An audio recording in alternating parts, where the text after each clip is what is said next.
Assalamualaikum warahmatullahi wabarakatuh. Selamat pagi anak-anak semuanya. Salam sejahtera. Senang sekali pagi ini Bu Nisa dapat bertemu dengan anak-anak di kelas bimbingan dan konseling. Nah, apa kabarnya nih pagi ini? Mudah-mudahan kita semua selalu diberikan kesehatan dan tetap semangat mengikuti pembelajaran jarak jauh. Baiklah anak-anak, pagi ini kita akan membahas materi tentang mengenal jenis-jenis profesi. Sebelum kita lanjut ke materinya, jangan lupa berdoa terlebih dahulu ya. Tujuan pembelajaran kita pagi ini tentang mengenal jenis-jenis profesi. Yang pertama, siswa dapat mengenal jenis-jenis profesi yang dibutuhkan di dunia kerja. Selanjutnya, membantu siswa mengetahui tujuan dan cita-cita karir. Dan yang ketiga, membantu pengambilan keputusan untuk beberapa pilihan karir yang sesuai, baik untuk pendidikan maupun pekerjaan. Baiklah anak-anak, sebelum Ibu jelaskan satu persatu tentang apa saja itu jenis-jenis profesi, sedikit Ibu jelaskan tentang apa sih profesi itu.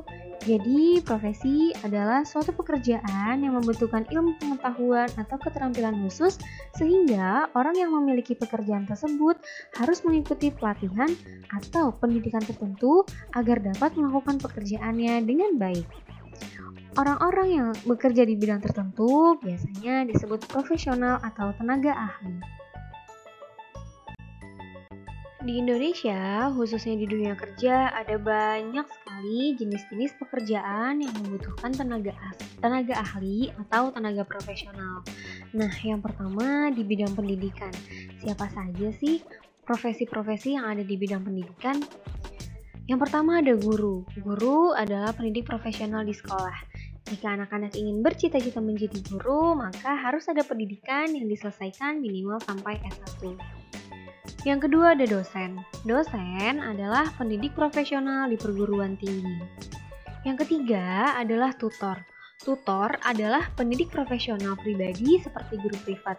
Nah, ini bisa teman-teman temui di privat online maupun offline seperti Ruang Guru, Ganesha, dan lain sebagainya. Dan yang keempat adalah asesor, yaitu seorang ahli yang berhak menguji kompetensi pendidik. Yang kedua adalah bidang kesehatan. Nah, di sini pasti ada deh anak-anak yang bercita-cita ingin bekerja di bidang kesehatan. Tapi apa saja ya pekerjaan di bidang kesehatan? Yang pertama ada dokter. Dokter adalah tenaga profesional yang membantu seseorang sembuh dari penyakitnya. Jika anak-anak bercita-cita ingin menjadi dokter, maka harus ada pendidikan yang diselesaikan, yaitu sarjana kedokteran. Lalu biasanya dilanjut dengan sekolah lanjutan spesialis. Biasanya untuk menjadi dokter spesialis membutuhkan waktu belajar dari 6-10 tahun loh. Lumayan lama ya. Yang kedua ada perawat. Perawat adalah tenaga ahli yang fokus merawat seseorang yang sedang sakit. Yang ketiga adalah bidan. Bidan adalah tenaga profesional yang membantu persalinan seseorang. Yang keempat adalah apoteker, yaitu seseorang profesional yang mampu membuat dan meracik obat-obatan. Nah, selain empat ini ada lagi nih contohnya misalnya terapis dan psikolog. Yang ketiga, ada bidang transportasi. Profesi apa saja sih yang ada di bidang transportasi? Nah, yang pertama ada pilot. Pilot adalah orang yang memiliki lisensi atau izin untuk menerbangkan pesawat. Di dunia penerbangan, profesi tidak hanya pilot, ada juga pramugari dan teknisi pesawat. Yang kedua adalah nahkoda. Nahkoda adalah seseorang dari awak kapal yang menjadi pimpinan tertinggi di kapal dan mempunyai wewenang dan tanggung jawab tertentu. Jika anak-anak ada yang ingin menjadi nahkoda, maka disarankan memiliki pendidikan formal, misalnya bersekolah di STIP atau Sekolah Tinggi Ilmu Pelayaran. Yang ketiga ada supir. Nah, supir ini adalah pengemudi profesional yang dibayar untuk mengemudikan kendaraan bermotor, misalnya bus, minibus, atau motor. Selanjutnya ada masinis. Masinis ini adalah orang yang bertanggung jawab untuk menjalankan kereta api. Jika anak-anak ada yang bercita-cita ingin menjadi masinis, maka wajib mengikuti pelatihan pembentukan kepribadian atau Diksarwira yang diadakan oleh PT KAI, dan waktu yang dibutuhkan untuk pendidikannya adalah 3 tahun.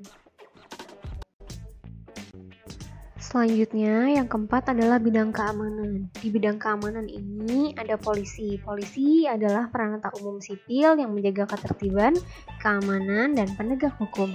Yang kedua adalah TNI. TNI adalah angkatan bersenjata yang menjaga keamanan NKRI. Selanjutnya ada Pol PP atau Polisi Pamong Praja, adalah perangkat dalam pemerintah yang menjaga keamanan dan ketertiban. Selanjutnya ada Satpam, adalah satuan kelompok tugas untuk menjaga keamanan. Selanjutnya ada industri kreatif. Industri kreatif adalah proses penciptaan, kreativitas, dan ide dari seseorang atau sekelompok orang yang dapat menghasilkan sebuah karya tanpa mengeksploitasi sumber daya alam. Di zaman sekarang, di mana kita banyak sekali mengandalkan teknologi, maka industri kreatif banyak sekali profesinya. Misalnya, content creator, YouTuber, blogger adalah 2 dari sekian banyak content creator. Yang kedua adalah web development. Web development adalah pengembang web yang bekerja untuk merancang, membuat, dan memelihara situs web dan aplikasi web. Jadi, bisa diartikan pengembang web adalah seseorang yang berhubungan dengan pembuatan suatu website.